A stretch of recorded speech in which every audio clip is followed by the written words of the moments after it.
when they get sounds. Boa noite a todos, graça e paz. É uma alegria poder estar aqui em família, uma super alegria, uma grande honra poder nos reunir aqui como eclésia, poder nos reunir e experimentar o poder da comunhão e da unicidade. Amei a mensagem que a Larissa trouxe de oferta e tem tudo a ver com o que nós vamos falar. Mas antes da gente iniciar, eu gostaria de te conhecer. Caso você esteja nos visitando aqui pela primeira ou segunda vez, faça só um sinal com a sua mão. Talvez seja só a primeira, a segunda. Aqui nós temos uma família, né? Se conhecem? São família? Sejam todos bem-vindos. Como é que nós recebemos? Como é que nós recebemos eles? Sejam muito bem-vindos. Muito bem-vindos. Ok, sem mais demora, eu quero iniciar, então, uma série de mensagens que tem como escopo e foco fazer um raio-x da igreja. Olha só. Você pode colocar aí o pop-up, filho, para mim? Graças a Deus, agora os equipamentos estão nos ajudando, né? Aliás, eu queria agradecer muito. Cadê o Rogério? Está por aí? Todo o pessoal da Mix House, filho, que Deus abençoe muito. Josivan também, que nos ajudou com as questões financeiras. A gente passou momentos difíceis com esses equipamentos. Eu não sei porquê, mas eles estavam endemoniados. E aí o Rogerinho foi lá, impôs as mãos, orou e deu tudo certo. E a gente está muito feliz com isso. Isso é importante. Bom, vamos falar sobre o que é a igreja, ou fazer um raio-x da igreja em março de 2023. Como se nós não soubéssemos, ou pelo menos deveríamos saber o que é a igreja. Mas o fato é que Deus quer nos trazer clareza e entendimento à luz do novo pacto do que é ser igreja. E isso faz toda a diferença. Entender o que é ser igreja neste tempo presente vai nos libertar, melhor do que isso, vai nos liberar a lidar bem com os paradigmas, com os sofismas, os entendimentos equivocados do que é ser igreja. Existem muitos entendimentos enraizados em nós, absolutamente equivocados do que é ser igreja. E quando a gente trata desses assuntos, é como se escamas caíssem dos nossos olhos e a gente falasse: uau, o que eu estava fazendo?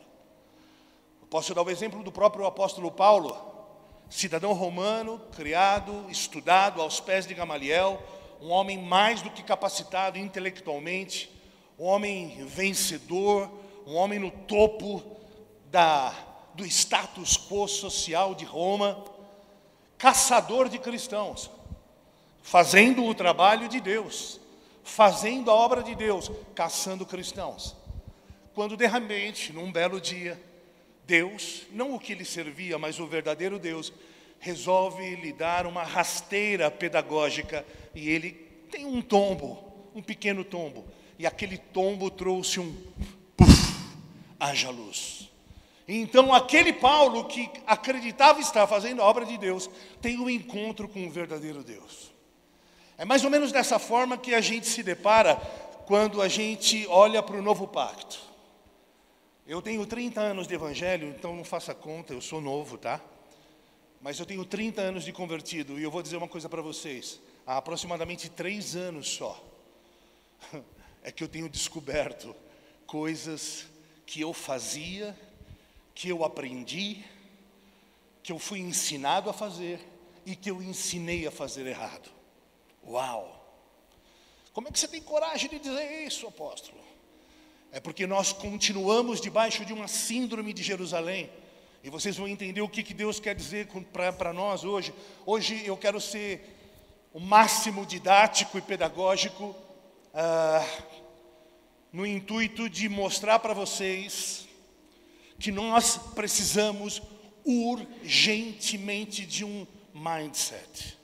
O que é um mindset? Uma renovação da nossa mente.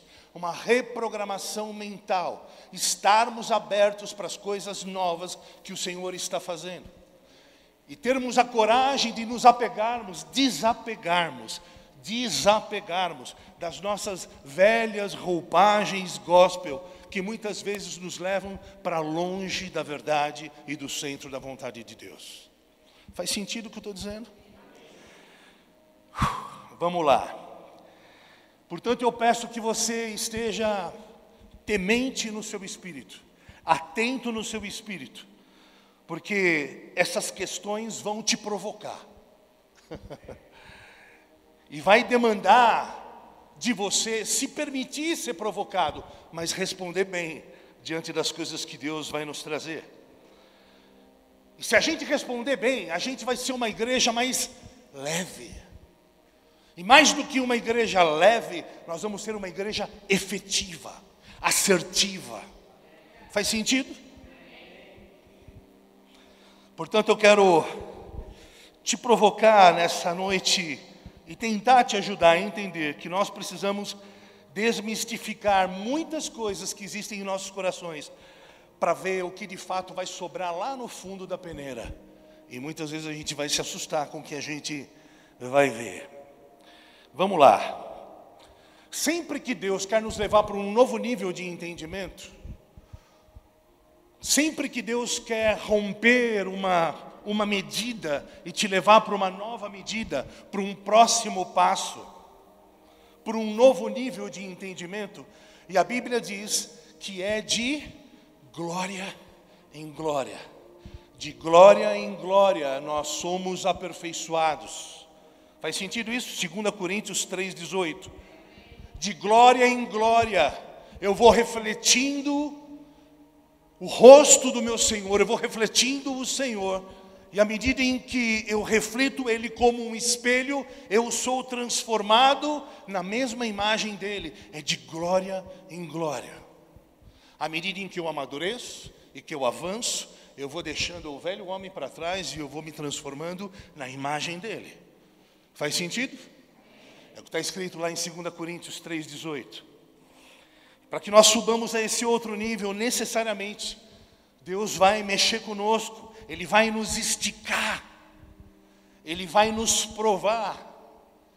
Sexta-feira eu tive uma excelente conversa com o pessoal do louvor, e diversas vezes, eu acho que eles não perceberam bem, mas eu falei para eles, Deus está nos provando.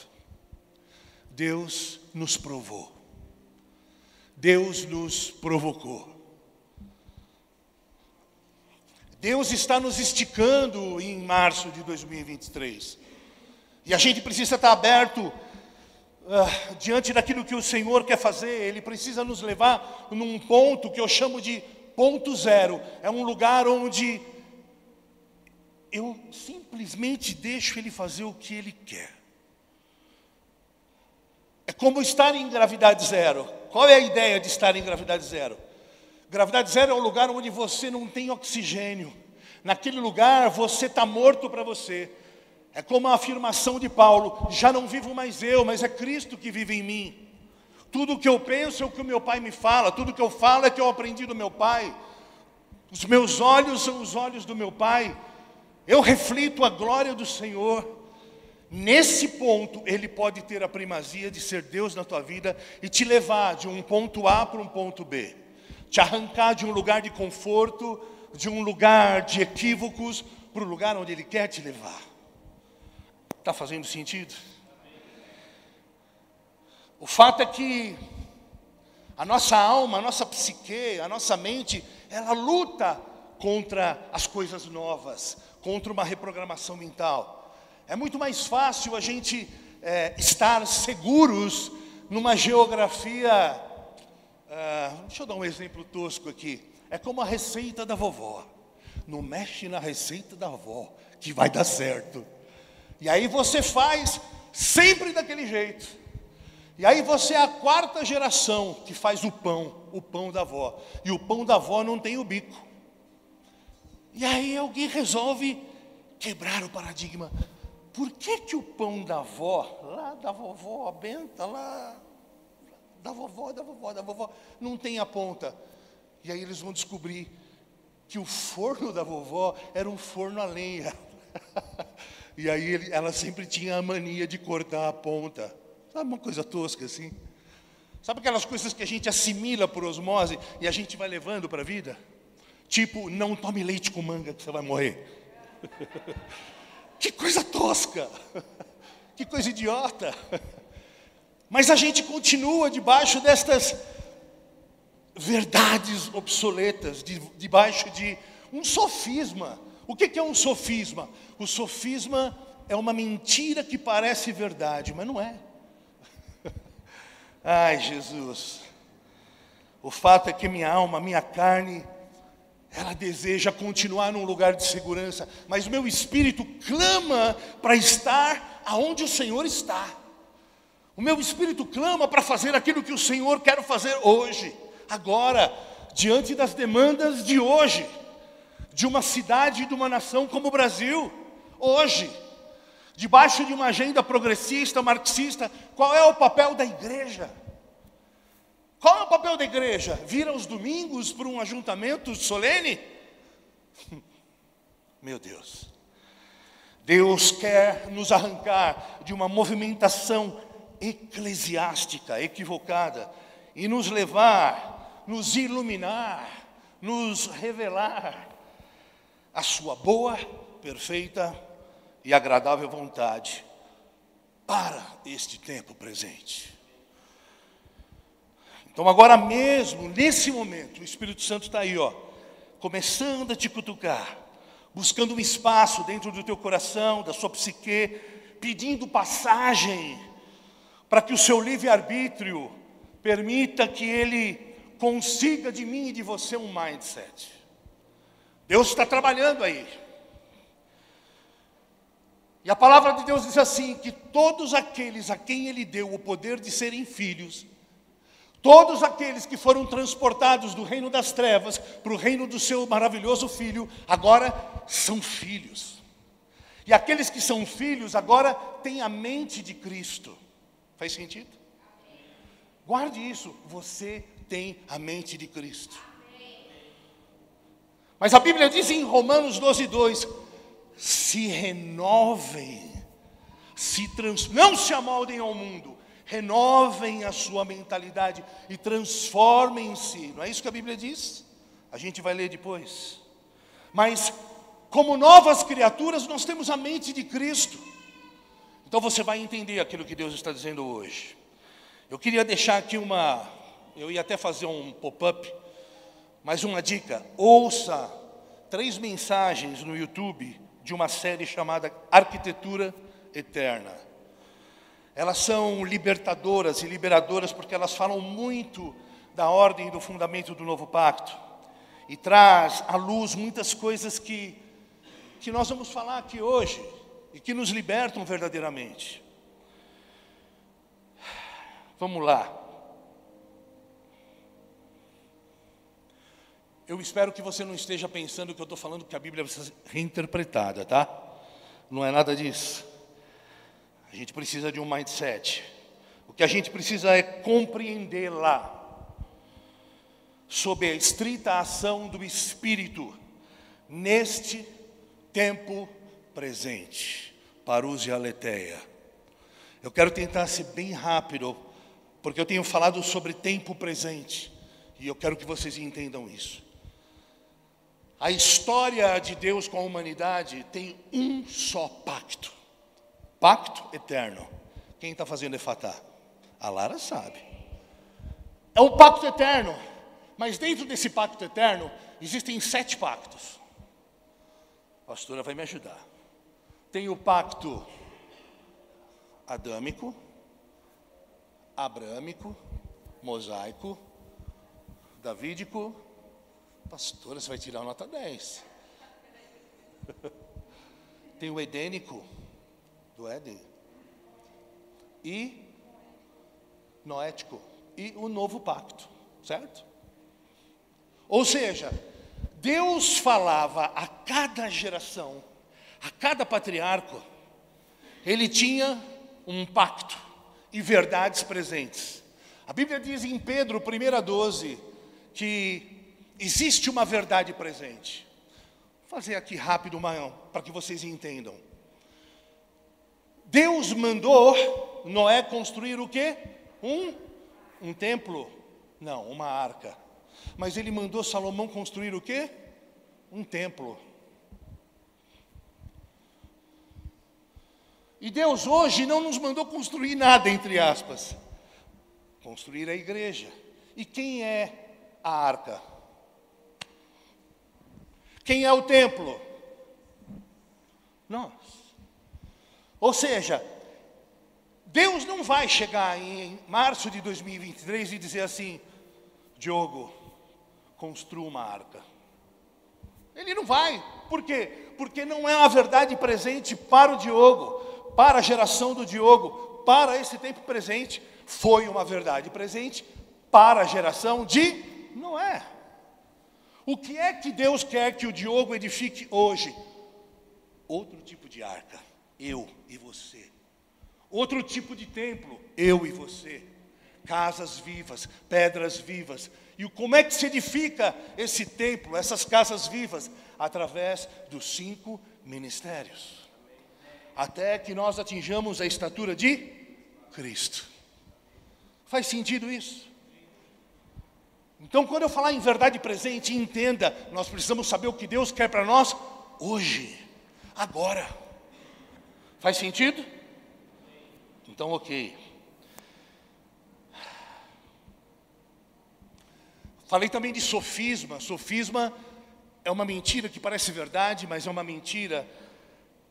No sinônimo de sofisma, ou no dicionário, diz que sofisma é um argumento, guarde isso, ou raciocínio que promove a ilusão da verdade. Ele provoca a ilusão da verdade, ou seja, o inimigo trabalha com isso o tempo inteiro. Ele permite que nós estejamos dentro da igreja enganados, crendo que estamos sendo a igreja, fazendo a igreja, e o que de fato nós estamos fazendo são coisas em nome de Jesus. São atividades em nome da instituição cristã de Jesus, em nome de Jesus, que nada tem a ver com Jesus. O que nós precisamos é aprender de Jesus e com Jesus. E nós não conseguiremos sem nos permitir uma metanoia diária. Romanos 12:2, se você quiser colocar: não se amoldem ao padrão deste mundo, mas transformem-se pela renovação da sua mente, para que sejam capazes de experimentar qual é a boa, agradável e, sobretudo, perfeita vontade de Deus. Não há outra maneira. Não se amoldem ao mundo, mas transformem-se. Transformem-se, é uma metamorfose, é algo dinâmico, é algo que está acontecendo. Transfigurem-se, tomem uma nova forma pela renovação da mente. E ou nós permitimos que Deus nos arranque de algumas cavernas de religiosidade, ou a gente fica preso àqueles velhos cenários, porque a gente está seguro nesses velhos lugares. Bom, entendido isso, eu quero falar, por exemplo, de Hebreus capítulo 11, verso 10. E a gente não sabe quem é o autor de Hebreus, uns falam que é Paulo, eu não quero aqui conjecturar acerca disso.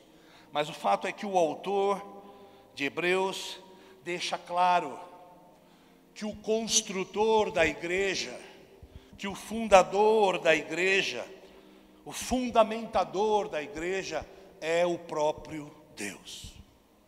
Então, se nós queremos saber o que é a igreja, inevitavelmente, imperativamente, eu preciso recorrer a quem?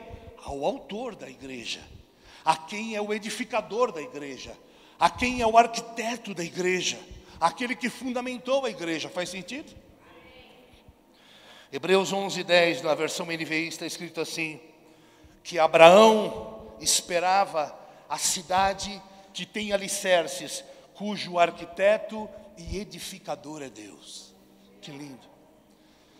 A palavra cidade é símbolo, tipo, alegoria de igreja. Então Abraão, lá atrás, ele esperava ansiosamente o tempo onde a igreja se manifestaria, assim como a Larissa disse, o tempo em que a igreja se manifestaria. E como é essa igreja? Ela tem um único desenho, um único fundamento, um único arquiteto: Cristo. Cristo. Ela tem fundamentos, desenhos, ela tem uma maquete, ela tem uma forma perfeita que o próprio Deus desenhou. No Evangelho de Mateus, Jesus disse assim: eu edificarei minha igreja. Quem edifica? Ele. De quem é a igreja? Dele. Eu edificarei a minha igreja, e as portas do inferno não prevalecerão contra ela. Quem edifica? Cristo. De quem é a igreja? Cristo. Por que eu estou falando tudo isso? Porque esse preâmbulo imenso, porque a gente vai perceber logo mais que muita coisa que a gente faz não é igreja, não tem nada a ver com igreja, coisas que Jesus não nos ensinou. Então, mais uma vez eu quero repetir e deixar claro: Ele é o autor, Ele é quem edifica. E se Ele é o construtor, Ele é o arquiteto, então é óbvio que todas as premissas, os desenhos e toda a tecnologia para edificar a igreja vem dEle, e só dEle. A missão e a visão é dEle. E se a nossa missão e a nossa visão não estiver submetida ao desenho dEle, nós estamos fora. É tão óbvio quanto é infeliz a obviedade de que 90% da igreja no mundo hoje está fazendo religião. Não tem nada a ver com o que Jesus quer para a sua eclesia. Não tem nada a ver com a eclesia que vai pisar a cabeça da serpente. E a gente precisa entender isso. Nós temos sido enganados. E veja só como nós temos sido enganados. O povo de Deus, o povo escolhido de Deus, quem é? Até hoje, os judeus. Até hoje, os judeus estão esperando o Messias. Se eles, o povo de Deus, têm sido enganados até hoje, eu vou achar que eu não posso ser enganado? Desculpa, irmão, talvez você seja muito mais capacitado do que eu, mas você acha que nós podemos ter essa soberba de achar que não estamos enganados em muitas das premissas daquilo que fazemos como igreja? O povo judeu continua esperando um Messias, vestido com vestes talares, vindo num cavalo branco. Os judeus estão hoje debaixo do tacão de uma religião que eles mesmos criaram. Deus não deu para os judeus uma religião, Deus deu para os judeus mandamentos, e eles criaram uma religião. Eles estão presos debaixo de uma religião. Eles não renovaram sua mente, não passaram por um mindset. Eles continuam pensando como há 4.000 anos atrás.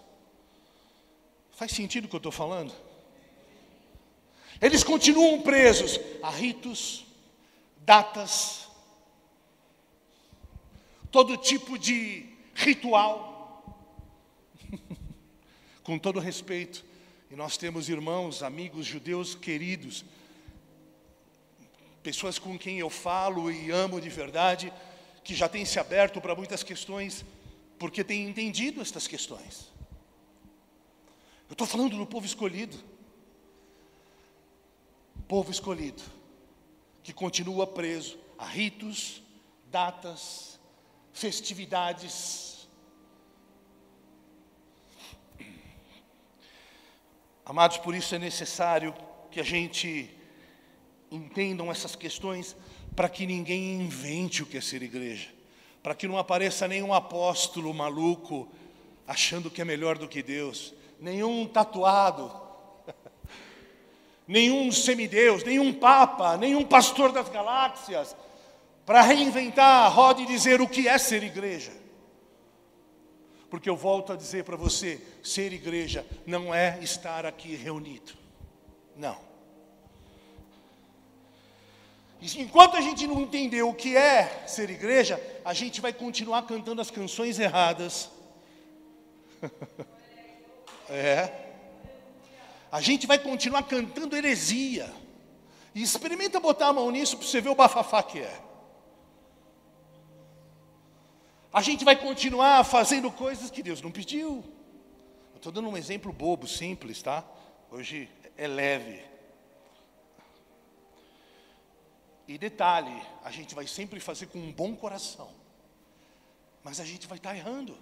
Porque eu não me permito um mindset. Eu não me permito aprender. Eu não me permito dar um passo atrás. Faz sentido? Nós temos que ser cheios de temor. Cheios de temor. Se alguma coisa não está bem, eu não faço.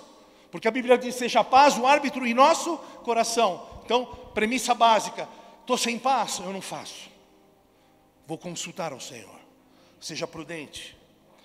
Porque infelizmente não falta ousadia para pecar. Não falta ousadia para as pessoas fazerem suas próprias interpretações, com base em suas próprias premissas e experiências passadas. Gente com 30 anos, com 35, com 20, com 15, que ainda vive de experiências passadas. Que foi com o pai, com a mãe na igreja, e acha que a igreja é uma coisa que na verdade não é. E nós vamos entender isso. Hoje é apenas o primeiro capítulo da série. Tá bom? O único que pode definir o que é a igreja é o autor e edificador da igreja. Por quê? Porque não se trata de uma organização humana, não se trata de um prédio de paredes pretas, não se trata de uma organização, se trata de um organismo vivo a quem Ele próprio dá a vida. E Ele deu a sua vida para que ela tenha vida, é orgânico e vivo. E vivo. Eu vou polemizar um pouquinho para você ver como é complicado essa questão das nossas convicções acerca de sermos igreja. Somos igreja, amém? Deixa eu te perguntar, por que você vai no monte orar?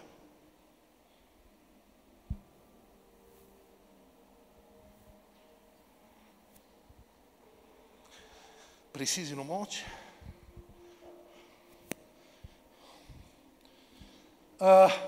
Por que você comemora Natal, a Páscoa? Para comer? Boa. Esse é meu filho. É isso mesmo.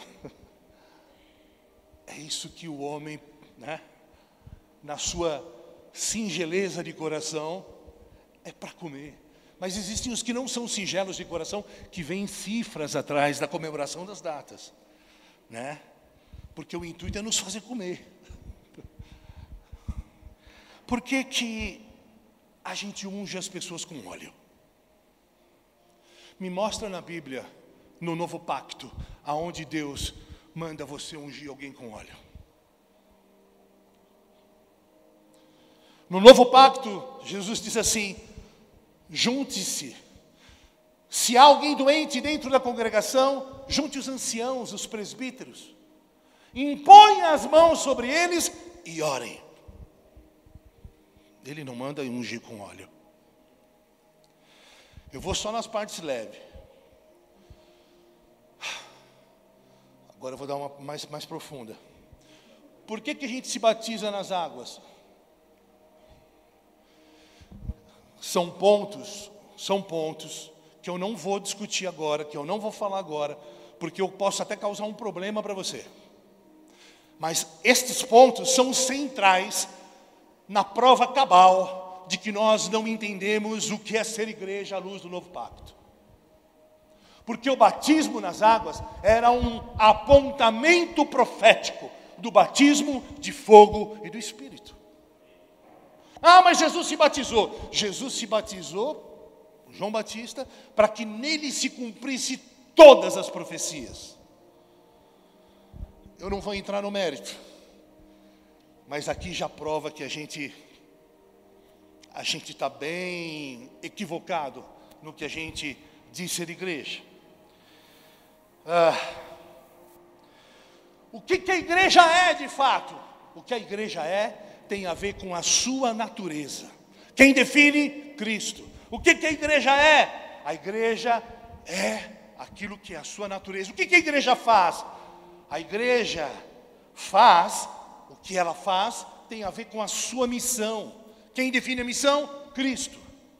E o que a igreja diz? O que a igreja diz tem a ver com a sua mensagem. Volto a dizer, é importante a gente entender essas coisas, e a gente só vai entender lá no final. E eu digo por mim, que depois de 30 anos eu estou sendo virado do avesso. Mesmo fazendo todas as coisas com o coração puro, tendo paz para com Cristo, a gente está sujeito a errar. Faz sentido? 90% das igrejas hoje estão falando não o que o edificador quer falar em março de 2023, mas aquilo que o fundador pensa. Se você soubesse que você está aqui ouvindo o que eu penso, você viria. Acorde, irmão. Eu não quero ouvir homens, eu quero ouvir aquilo que Deus está falando por meio do seu Espírito. E então Ele vai usar os homens. Não me importa o que o fundador das igrejas está dizendo, eu quero saber o que o arquiteto do universo está dizendo. Jesus foi absolutamente claro e enfático. Vão e ensinem todas as coisas que eu vos tenho ensinado. Vão e ensinem todas as coisas que eu vos tenho ensinado. E, infelizmente, mais do que a igreja diz, o que mais a igreja diz é o que Jesus não ensinou. A gente vê hoje, por exemplo, pastores que falam e pregam o que o auditório pede, o que as mídias pedem, o que traz likes, o que traz visibilidade, o que traz hype. Os pastores jogam a bola para a galera, porque hoje nós queremos ainda construir templos maiores e maiores e maiores, salvas as devidas exceções, guardadas as devidas exceções. A grande maioria das igrejas deveriam enxugar. Por quê? Porque nós não precisamos de grandes espaços, um grande ajuntamento de pessoas. Nós não precisamos disso. Quem está entendendo? Hoje a gente vê, infelizmente, muitas mensagens que são apenas para entreter o público, mensagens que mais parecem fornadas de autoajuda, pastores que se parecem mais com coaches. E quando a gente fala de assuntos que não dão ibope, como paternidade, como primícia, como lealdade ou como dízimo, são questões que fazem o povo torcer o nariz, porque não dá ibope, não dá like. Faz sentido? E a igreja, então, aos poucos, vai se tornando uma casa assistencialista, onde se o pastor não atender às demandas de um povo imaturo, ele está frito. As igrejas se tornam uma casa sindicalista, onde o pastor fica refém daqueles que detêm o poder econômico dentro da igreja. E vira um negócio que de fato se torna um negócio. Igreja, um bom negócio. Não! A igreja é a casa de oração do Senhor. Quem está aqui? Nós ainda, infelizmente, mantemos uma mentalidade, uma visão de 100 anos atrás, aquela visão paroquial, que cria uma série de homens dependentes de um só homem, o pastor, o faz tudo. O pastor, que muitas vezes por vaidade, não delega nada para ninguém, e ele faz tudo até ter um infarto. A visão apostólica, uma mentalidade apostólica, ela pensa macro, ela pensa na cidade, ela pensa no corpo, o corpo crescendo. Cada parte do corpo, cada membro bem ajustado, funcionando dentro do seu chamamento específico, uns como pastores, outros como os apóstolos, outros como profetas, mestres, e cada um trabalhando em prol do cabeça. Faz sentido? Jesus disse: vão e digam as coisas que vos tenho ensinado. Filipenses 2, versos 5 e 8, é o terceiro culto seguido que a gente vai ler essa passagem. Filipenses 2, versos 5 a 8, diz assim: seja a atitude de vocês a mesma de Jesus Cristo.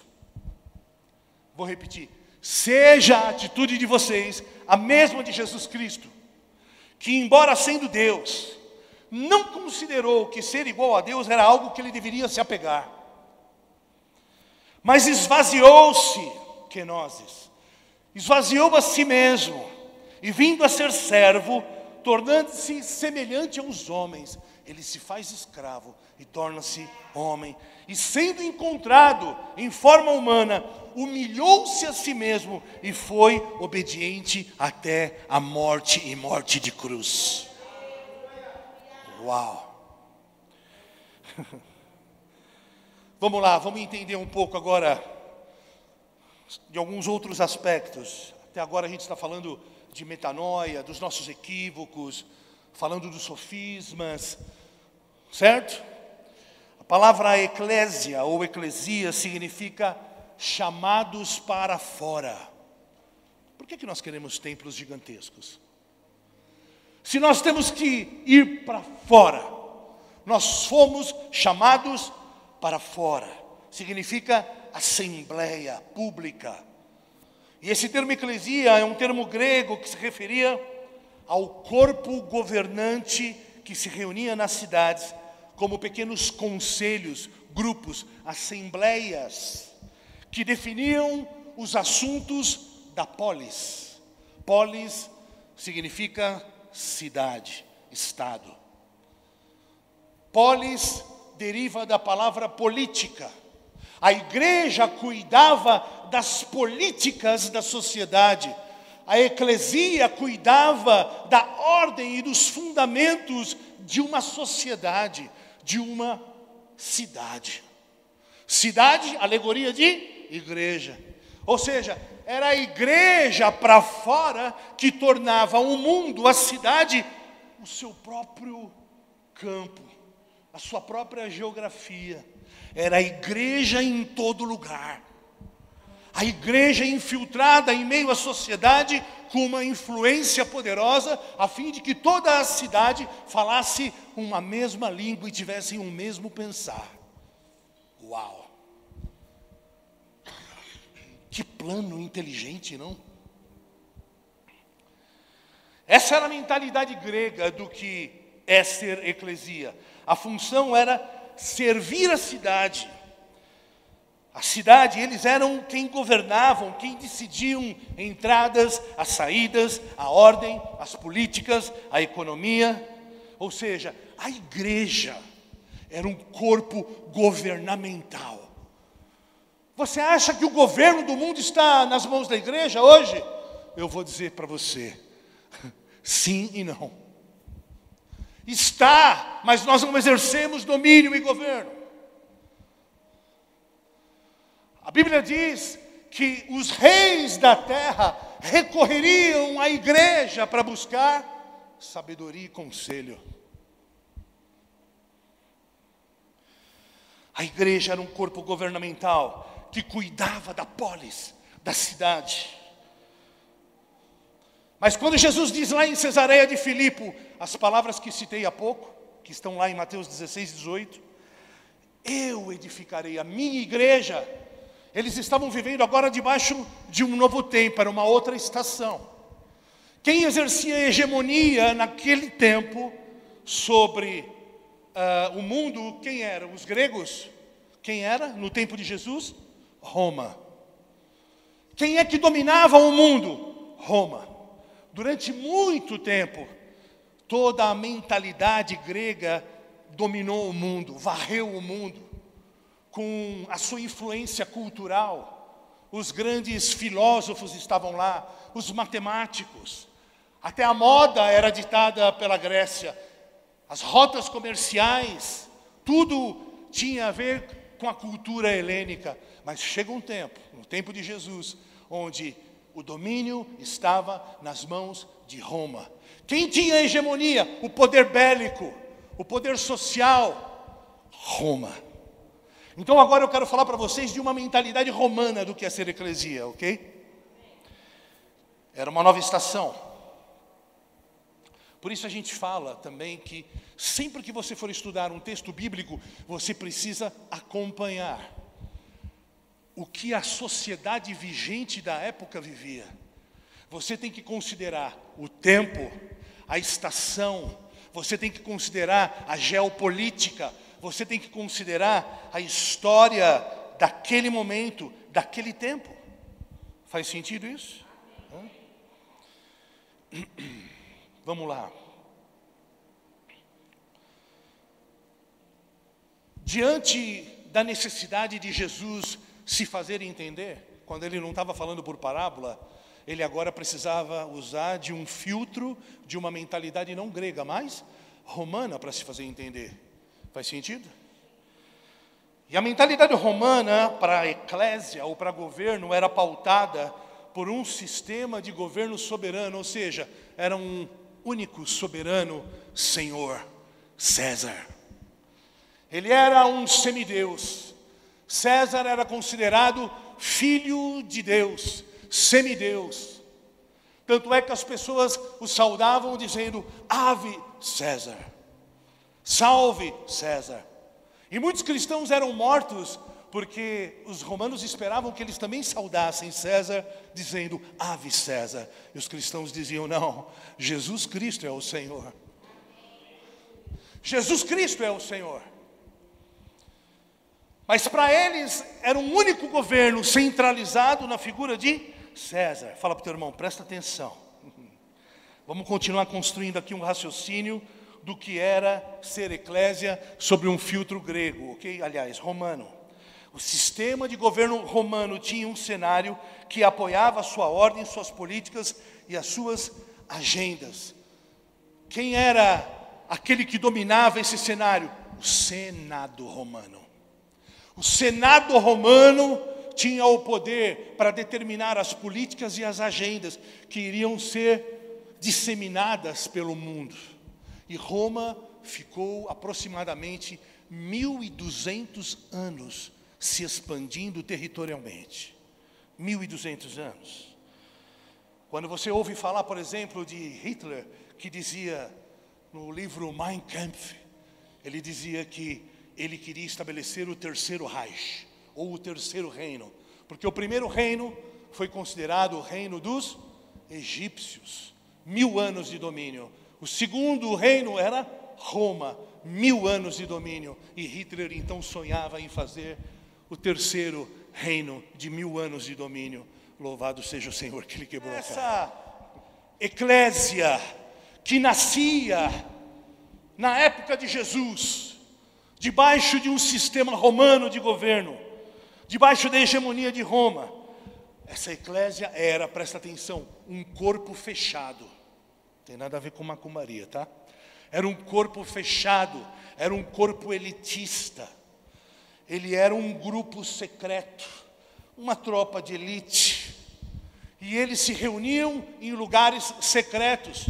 Ao contrário do tempo grego, onde eles se reuniam em lugares públicos, em assembleias públicas, os romanos se reuniam em lugares secretos. E quem definia quem ia servir a igreja era César. E só César. Talvez alguns comandantes de maior patente sabiam quem ia estar dentro daquela eclesia. Era um povo secreto. O próprio César é quem treinava aquela eclésia. Homens de todo tipo, homens ecléticos, homens com distintas habilidades, homens que fossem de todo tipo de formação, médico, comerciantes, engenheiros, professores, Um grupo eclético de homens, mas escolhidos a dedo, a partir de um compromisso total, irrevogável, de servir os desejos e anseios de Roma. Tenta construir uma analogia com o que Cristo Jesus deseja de nós. Aqueles homens estavam prontos a morrer. E a saudação Ave César, depois eu vou ler, significa salve César. Eis aqui aqueles que estão prontos para morrer, que te saúdam. E se a nossa missão não for diante de Jesus Cristo, dizer no mínimo o mesmo, eis aqui, ó Jesus Cristo, o Senhor, aqueles que já morreram para si, para te servir. Se essa não for a nossa afirmação, nós somos menos do que homens que não tinham o Espírito Santo. Quem está aqui? Quem está entendendo? Perdão. Era ele mesmo quem treinava aquela eclesia. Era um grupo que tinha o compromisso de fazer com que a agenda e as políticas de Roma, que se chamava Pax Romana. Repita comigo, Pax Romana. Essa Pax Romana fosse espalhada pelo mundo. O que era a Pax Romana? Era a agenda de Roma. Era um programa de domínio, de expansão territorial de Roma. E Roma só tinha duas formas de expandir os seus territórios e as suas fronteiras. Uma, usando força, toda a sua hegemonia bélica, todo o seu poderio do maior exército da terra. Então ele usaria uma medida de invasão. Ou, dois, ele usaria uma estratégia diferente. Uma estratégia de infiltração. Repita comigo, infiltração. A segunda forma com que César usava para alcançar hegemonia sobre o mundo era a infiltração. Porque, segundo as demandas da época, ele considerava as dificuldades geográficas de se tomar certa cidade, a força do exército inimigo. Ele considerava os altos custos de perdas de vidas, as demandas de energia, as demandas financeiras para se tomar e se expandir as suas fronteiras. E então César tem a brilhante ideia de usar de um artifício chamado infiltração.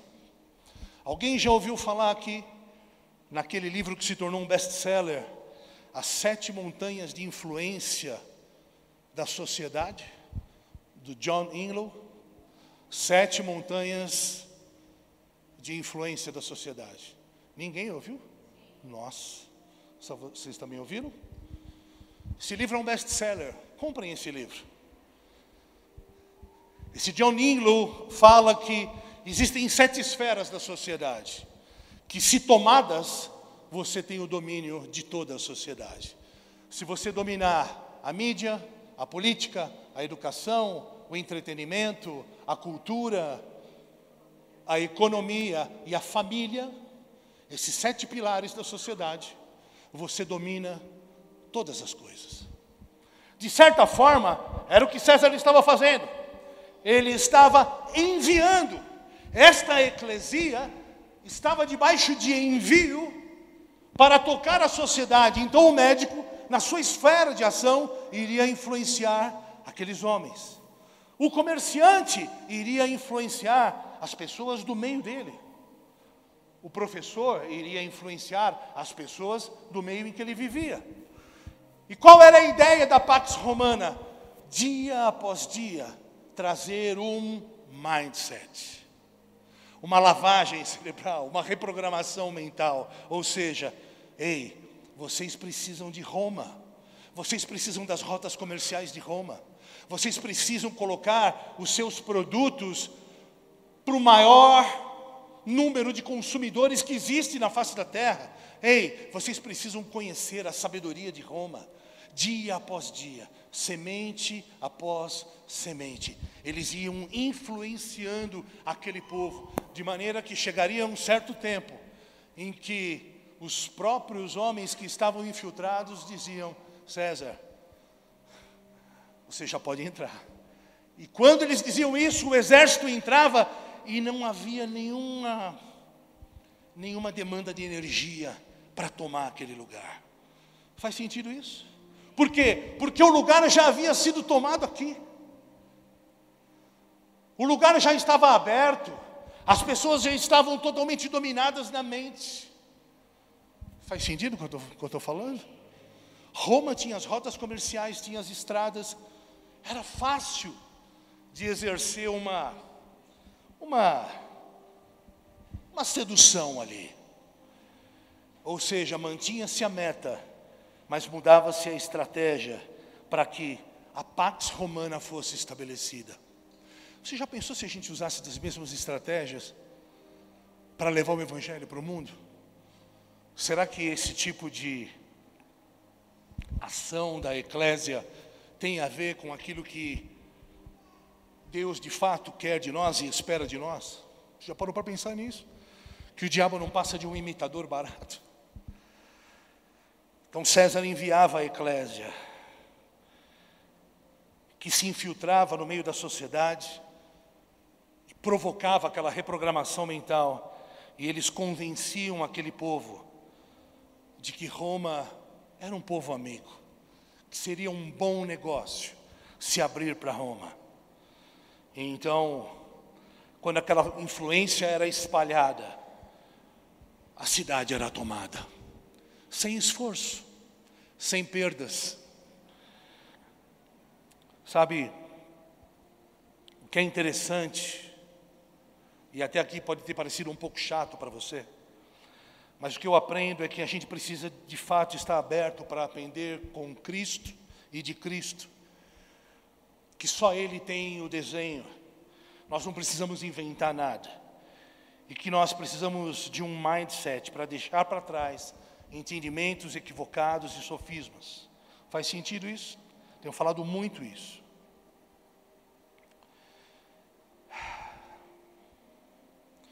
Quando a gente ouve Jesus falando lá em Cesareia de Filipe, usando uma linguagem de entendimento romano, o que eu entendo é que, em analogia, era como se ele estivesse usando a autoridade máxima que Jesus tinha como Deus, assim como César, e ele estava dizendo para os seus discípulos: sou eu que tenho o reino, porque eu sou o rei de todos os reinos, porque o Pai me enviou com um propósito maior, para que todos que Ele me deu, nenhum se perca, e eu os ressuscite no último dia. É exatamente o que César estava fazendo. Exatamente a mesma forma, exatamente a mesma estrutura. E eu entendo por inferência que debaixo dessa mentalidade romana, assim como César enviou a eclesia, Jesus também nos envia como eclesia hoje, para que ninguém se perca. E aí a gente distingue o que há em nós de mentalidade grega e o que há em nós de mentalidade romana, para que a gente possa ser efetivo como igreja.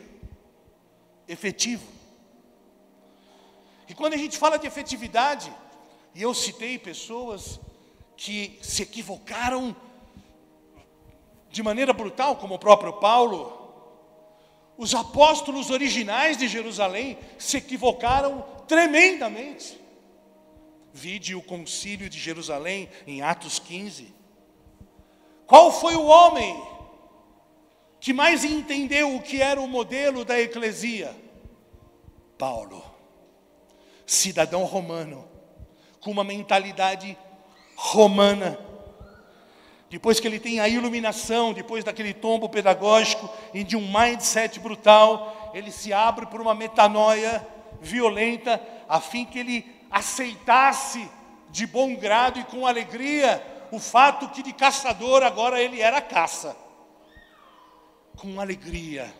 Agora eu já não sou mais o caçador, eu sou a caça. E Paulo entra em conflito com os ministros, os apóstolos de Jerusalém, porque os apóstolos de Jerusalém estavam fazendo um monte de loucura.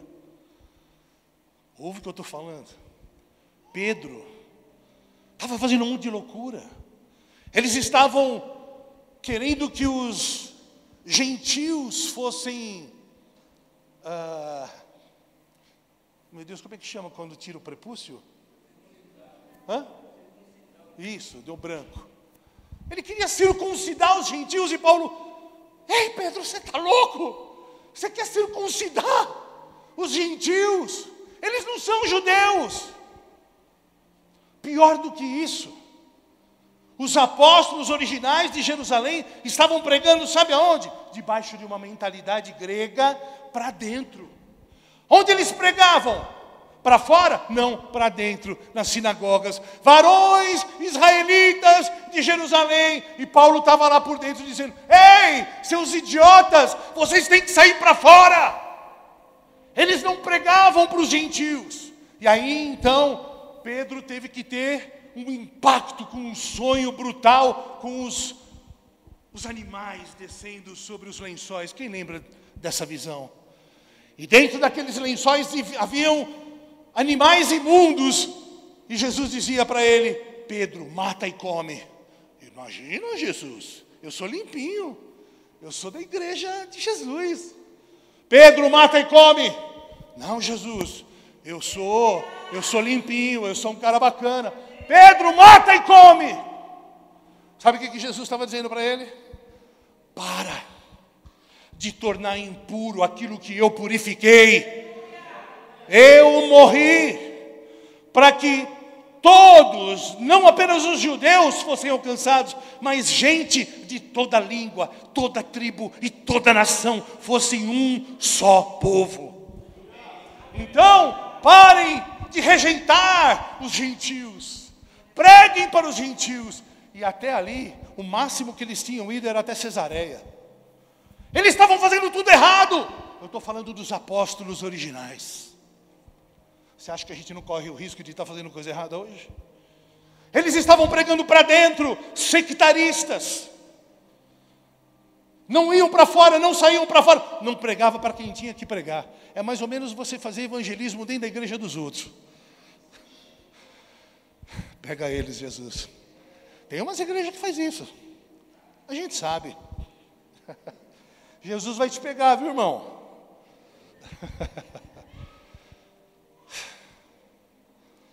E aí dá uma treta.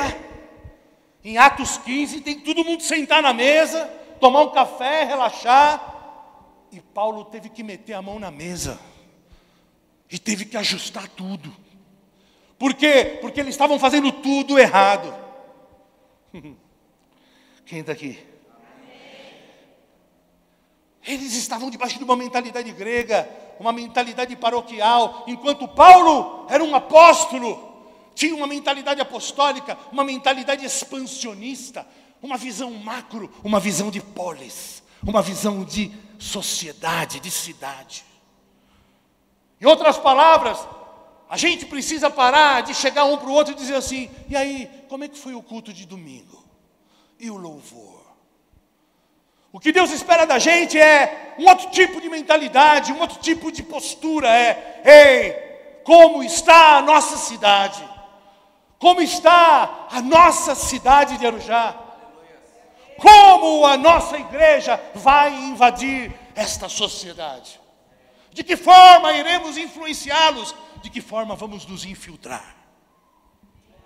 Esse tem sido, infelizmente, o nosso vocabulário. E aí, o louvor foi legal no domingo? Não. Quem está me entendendo?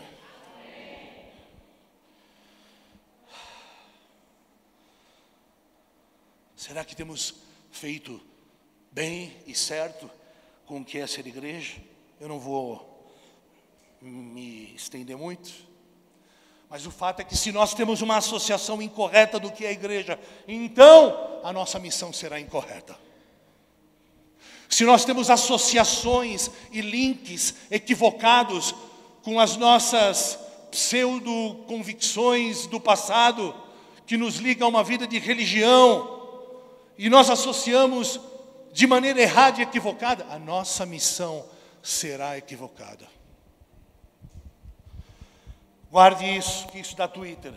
Por quê? Porque a qualidade da tua eclesiologia vai definir a qualidade e a efetividade da tua missiologia. A maneira como você entende, vê e crê a igreja, será a maneira com que você será ou não efetivo em tua missão. Tem alguém aqui? Porque se você não sabe o que é ser igreja, a gente vai continuar apagando incêndio toda semana, com tretinha, com coisinha, com nhenhenhen, com um monte de talquinho no bumbum. Enquanto o mundo lá fora clama o clamor de Filipe, ei, mostra-nos o Pai. E somos nós que podemos e devemos mostrar o Pai, porque somos nós os únicos que têm o DNA do Pai, os filhos. Quem está aqui? Quem pode dar um glória a Deus? Ouvindo tudo isso que você ouviu, qual que você acha que era a intenção de Jesus em nos mostrar um modelo grego e um modelo romano? O que ele queria reproduzir para a geografia de ação da igreja na terra? Uma ação eclesiástica ou governamental? Governamental! E nós temos uma mentalidade eclesiástica. Dependemos do templo, dependemos das ferramentas, dependemos de que tudo esteja bem, de que a atmosfera esteja propícia, de que...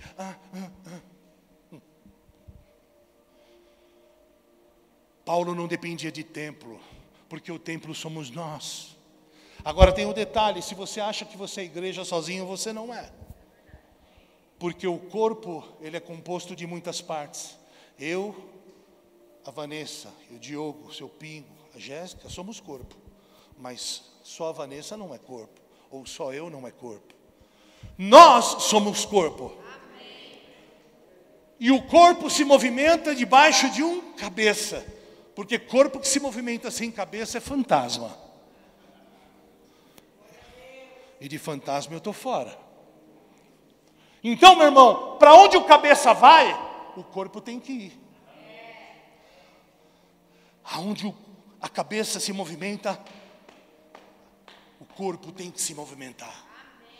Parúzia aletheia, verdade presente. O que Deus está fazendo hoje, agora, no Brasil, nesta cidade, hoje.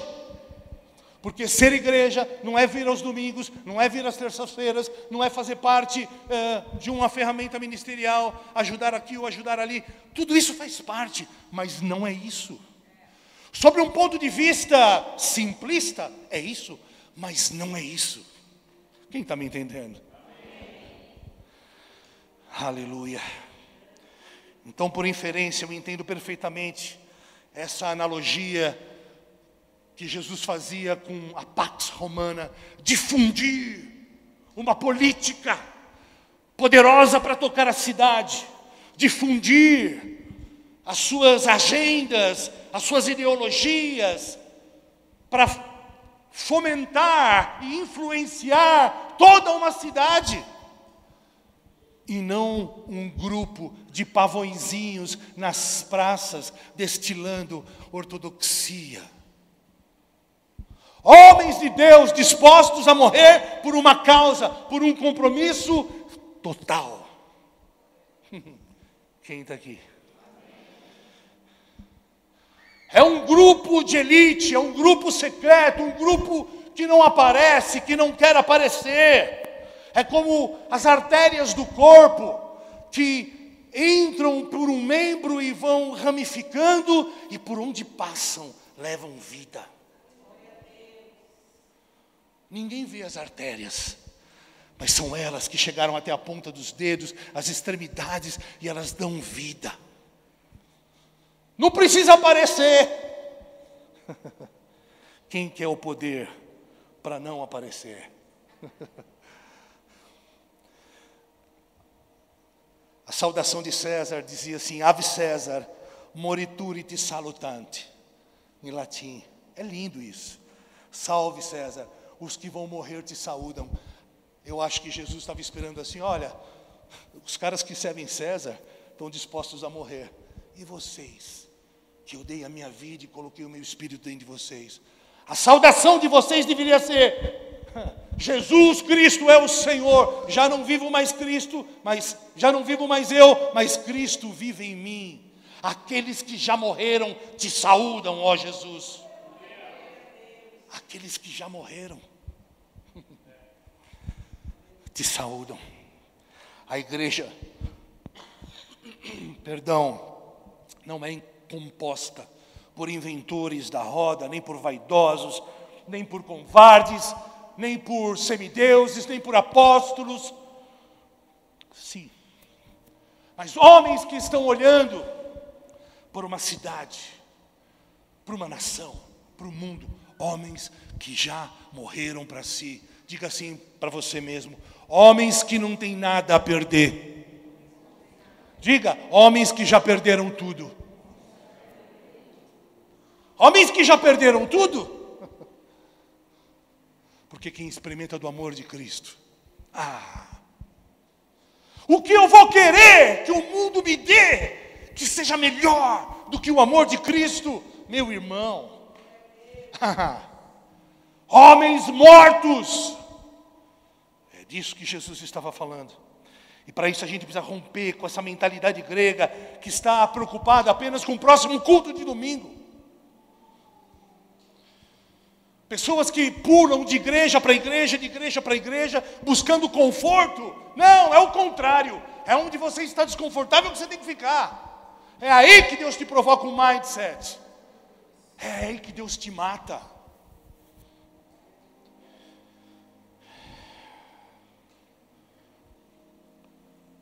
Quem está aqui comigo?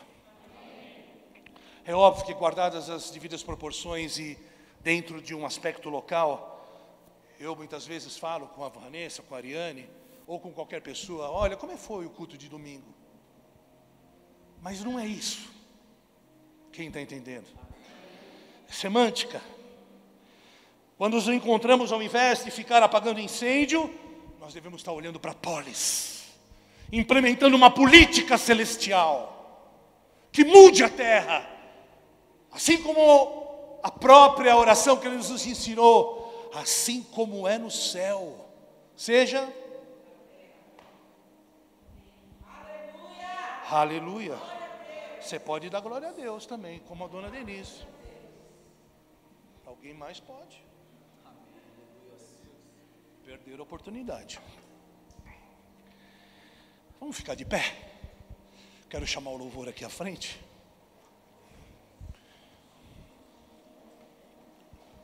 E a menos que você tenha se assustado com o louvor, que hoje o louvor foi um pouco generosamente forte, mas foi forte no espírito. Eu quero que você continue aberto para aquilo que Deus vai falar.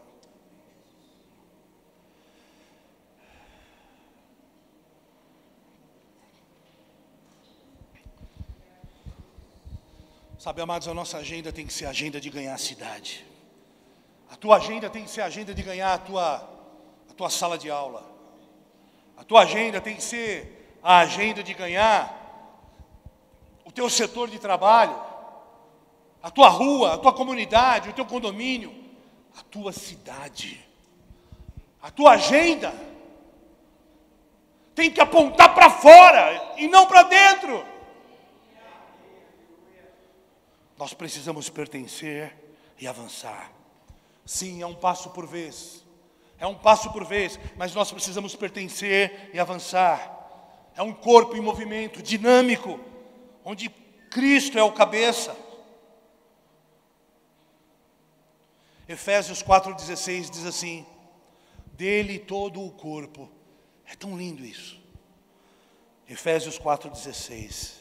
Dele todo o corpo, ajustado e unido pelo auxílio de todas as juntas, cresce e edifica-se a si mesmo em amor.